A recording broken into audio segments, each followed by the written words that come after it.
Have you ever wondered why you snap at people even when you don't mean to? Or how you can get really upset and annoyed at something really small? Well, there might be a reason rooted in your military service.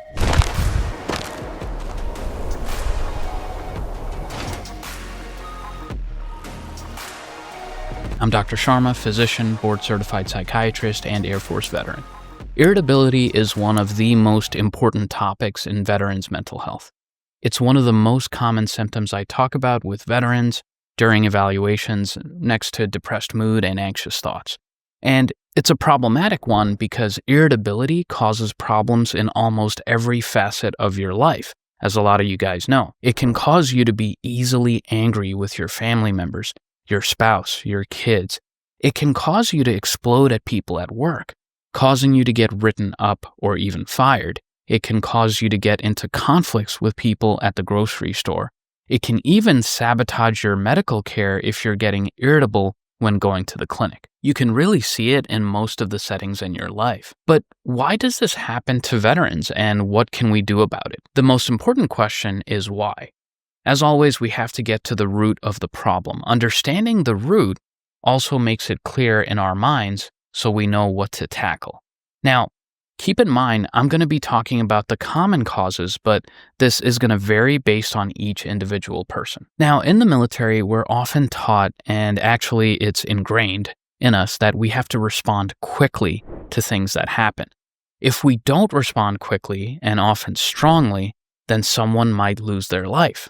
This can be with almost any MOS or job field.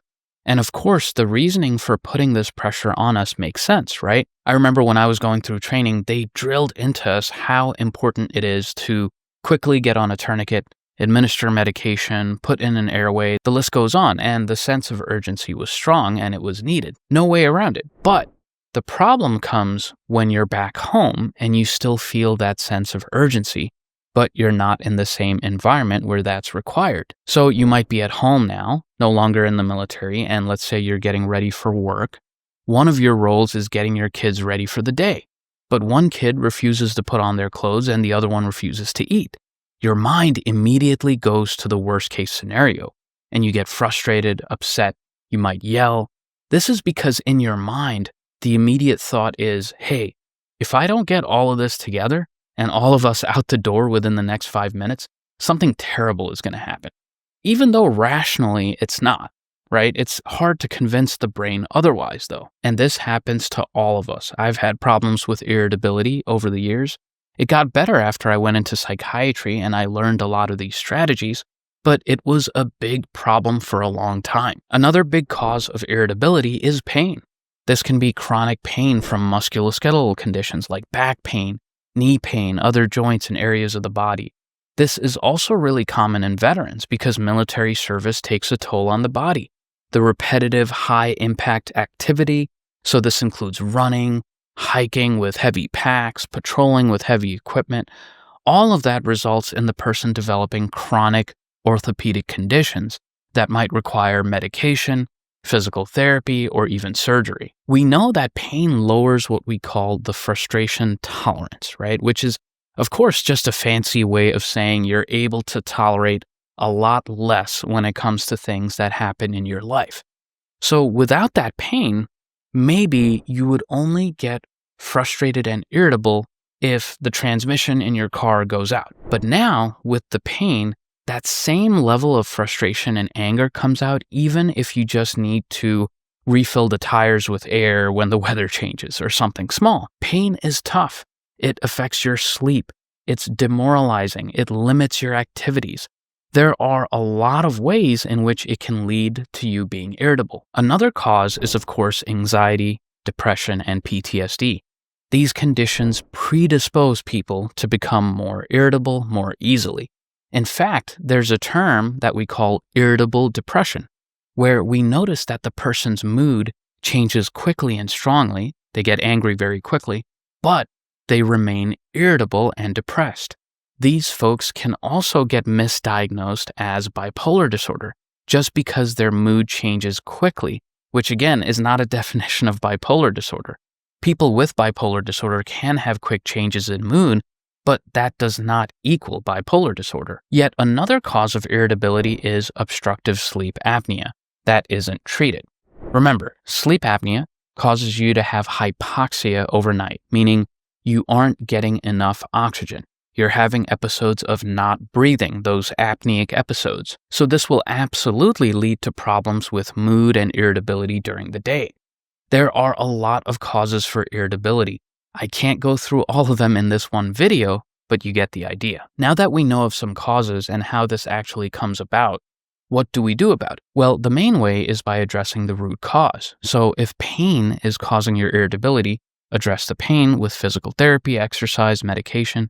If obstructive sleep apnea is causing it, get on CPAP.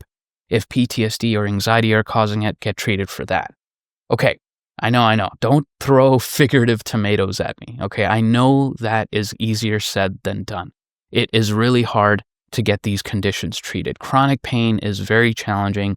CPAP is tough to actually keep on your face all night, and mental health medications can be tough to take. As always, I do have a solution you can start using today, and that is the TACT Pause. This is a grounding tool for irritability. Let's go through the steps. T, take a breath. Take a deep, deliberate inhale and exhale. Specifically, you want to exhale for longer than you inhale. What this does is slow down the stress response. If your exhalation is longer than your inhalation, then this activates the parasympathetic nervous system, which means it lowers your fight or flight response. This deep, deliberate breath also causes you to pause and think. A, acknowledge the feeling. Say to yourself in your mind, okay, this is irritability, I'm feeling on edge. Naming it like this actually reduces its control, and you can visualize the grip of irritability on you relaxing and letting go. C, check the threat. Ask yourself, am I in danger, or am I just activated? As veterans, it's easy to be hypervigilant, so look around. Is there an immediate threat, or is this something that exists in your mind? You're at home getting your kids ready for school, they're late, but it's not an actual threat. You can still make this situation work and go on with your day. T, take a tactical step. Choose to act in a small way, a micro action. Walk away from the situation if you can. Stretch your hands in and out. Put your feet on the ground and feel the surface underneath you. Splash water on your face if you need to go and do that.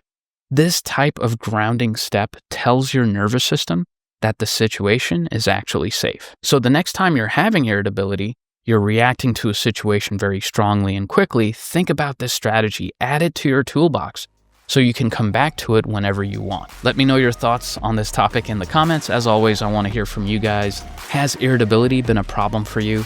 Have you used certain strategies to overcome it? If you enjoyed this video, you might like the episode I did on why veterans have a hard time fitting in at work.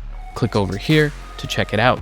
Also, click over here to subscribe if you haven't already done so. As always, thanks for watching. Dr. Sharma signing off. See you next time.